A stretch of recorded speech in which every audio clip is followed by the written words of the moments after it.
साथीहरु नमस्ते, म ऋषभ। आजको यो भिडियो जसरी भए पनि पुरा हेर्नु होला किनभने हाम्रो देशको भविष्यको सवाल छ। र यो कुराहरू जुन आज हजुरलाई मैले बताउन गइरहेको छु त्यो न्युयोर्क टाइम्सका पत्रकारहरूद्वारा पुष्टि भइसकेको पनि छ। र केही कुराहरू छ जहाँ हामी नेपाली जनतालाई अँध्यारोमा राखेर राम्रोसँग सबै सूचना दिइराखिएको छैन। जेनजीको आन्दोलन भयो, जेनजीको आन्दोलनमा पहिलो दिन गोली चल्यो, जेनजीको आन्दोलनमा बालबालिकाहरू मारिए, जेनजीको आन्दोलनमा शहर जल्यो, जेनजीको आन्दोलनमा देशै जल्यो र देशका कतिपय मुख्य पत्रहरू पनि जलेका छन्। अब यहाँ केही कुराहरू मैले हजुरलाई भन्न गइरहेको छु। अब यो मेरो विचार होइन, यो न्युयोर्क टाइम्सले गरेको इन्भेस्टिगेसनको रिजल्ट्स हो र यसमा केही नेपालका प्रमुख व्यक्तिहरूले भनेका कुराहरू पनि छन्। र पहिलो नाम मैले लिन गइरहेको छु पवन ढुङ्गाना, जो हुनुहुन्छ फोरेन्सिक साइन्स ल्याबको एउटा सेक्सनको चिफ, जसले यो जस्तो यो घटना हुन्छ उहाँहरूले चाहिँ इन्भेस्टिगेट गर्नुहुन्छ। पवन ढुङ्गानाको अनुसार चाहिँ जुन बेला गोली चलेको थियो, पहिलो गोली जुन चलेको थियो, पहिलो विद्यार्थी जुन मरेका छन्, त्यसको केही घण्टापछि जुन एउटा लिस्ट जुनमा चाहिँ सबै नेपालका नेता, नेपालका प्रमुख मानिसहरू जो छन् उनीहरूको नाम, उनीहरूको ठेगाना सहित 2-3 घण्टामा लिस्ट सबै सार्वजनिक भएको थियो एकैचोटि।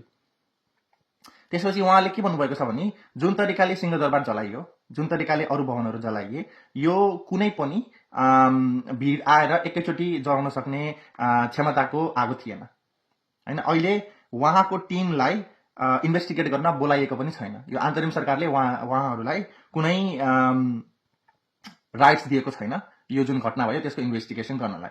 अब उहाँले के भन्नुभएको छ भने अब जुन अन्तरिम सरकारले जुन अहिले नयाँ अनुसन्धान आयोग गठन गरेको छ त्यसले कम्तीमा पनि नेपालका पुराना ब्याकलगहरू सकाएर यो मुख्य इन्भेस्टिगेसन चालु गर्न पनि कम्तीमा पनि 7 वर्ष लाग्छ।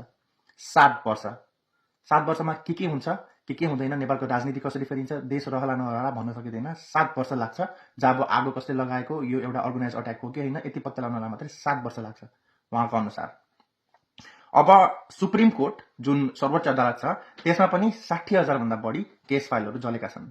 मैले भनिरहेको छु यो मेरो विचार होइन, यो इन्भेस्टिगेसन गरेको न्युयोर्क टाइम्सले इन्भेस्टिगेसन गरेको र पवन ढुङ्गानाका अनुसार जो हाम्रो फोरेन्सिक साइन्स ल्याबको सेक्सन चिफ हुनुहुन्छ उहाँको अनुसार चाहिँ यो सबै इन्भेस्टिगेसन उहाँको र न्युयोर्क टाइम्सका पत्रकारहरूको पनि इन्भेस्टिगेसन हो। न्युयोर्क टाइम्सको वेबसाइटमा पनि गएर तपाईँले हेर्न सक्नुहुन्छ।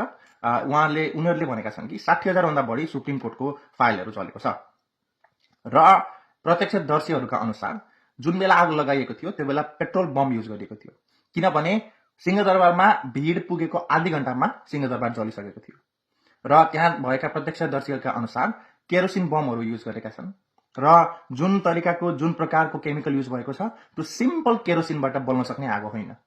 इन्भेस्टिगेसन भएको छ, यो मेरो विचार होइन है। अनि त्यसपछि यसको अनुसन्धान हुन नदिन जुन फोरेन्सिक ल्याब छ, जुन पुलिसको फोरेन्सिक ल्याब छ त्यहाँ पनि आक्रमण भएको थियो, तर थ्याङ्कफुली त्यो ठाउँ जलेन है। अब मानिसहरूले ग्यासको क्यानिस्टर पनि बोकेको देखेका छन् अरू मान्छेहरूलाई र त्यहाँका प्रत्यक्षदर्शीका अनुसार जुन सिंहदरबारको भेन्टिलेसनहरू थियो त्यो पनि खुला छोडिएको छ। किनकि आगो राम्रोसँग फैलिन सक्छ जब घरको भेन्टिलेसन खुल्ला हुन्छ। भनेपछि यो एउटा अर्गनाइज्ड अट्याक थियो, यो कुनै स्पोन्टेनियस अट्याक थिएन। एक रात अगाडि भएको, एक दिन अगाडि भएको जेनजीका जुन विद्यार्थीहरू मारिए त्यसको टिट फर ट्याट को हिसाबमा चलेको कन्सिक्वेन्सेस होइन, यो एउटा अर्गनाइज अट्याक थियो। र यो कुरा विश्वका धेरै विज्ञहरूले पनि भनेका छन्। सिङ्गापुर फायर साइन्स फोरेन्सिकका मुख्य प्रमुखले पनि यो कुरा भनेको छन् कि यति ठुलो अट्याक जुन तरिकाले सिंहदरबार जलाइयो, जुन तरिकाले क्षति पुगेको छ सिंहदरबार र अरू ठुला नेपालका भवनहरू, सरकारी कार्यालयहरूमा, यो कुनै पनि हालतमा एउटा स्पोन्टेनियस अट्याक थिएन, यो एउटा अर्गनाइज क्राइम थियो र यस्तो प्लानिङ गर्नलाई कम्तीमा पनि केही हप्ता नभए केही महिना लागेको हुनुपर्दछ। यो भनाइ चाहिँ रिचर्ड ह्यागर न्युयोर्कका एउटा फायर इन्भेस्टिगेटरको कुरा पनि हो। त्यसपछि नेपालका विभिन्न उद्योगहरूमा जसरी आगजनी भएको छ त्यो आगजनी हुँदाखेरि पहिलो, दोस्रो, तेस्रो र चौथो तल्लामा पालैपालो आगो लगाइएको छ। कोही पनि अर्गनाइज क्राइम जसले गरेको हुँदैन, जो स्पोन्टेनियस अट्याक हुन्छ, उनीहरूले एक तल्लामा अलग अलग आगो लगाउनुपर्छ भन्ने कुरा उनीहरूलाई थाहा हुँदैन। तर यो बिजनेस अनर्सको जुन आफ्नो उद्योगहरू जलेका देखेका छन् उनीहरूले भनेको कुरा हो। यो मेरो विचार होइन है, मैले भनेछु यहाँ भनेको मैले केही पनि मेरो विचारहरू होइन, यो सबै एउटा इन्भेस्टिगेसन प्यानलले गरेको एउटा अनुसन्धान हो र यो अनुसन्धान हजुरहरूबाट लुकाइराखेको छ।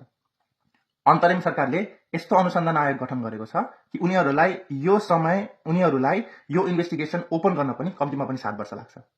के हामी अझै पनि चुप बस्ने हो? के हाम्रो आँखामा अझै पनि पट्टी बाँधेको जसरी हामी बस्ने हो? या हामीले अन्तरिम सरकारलाई प्रेसर दिने हो?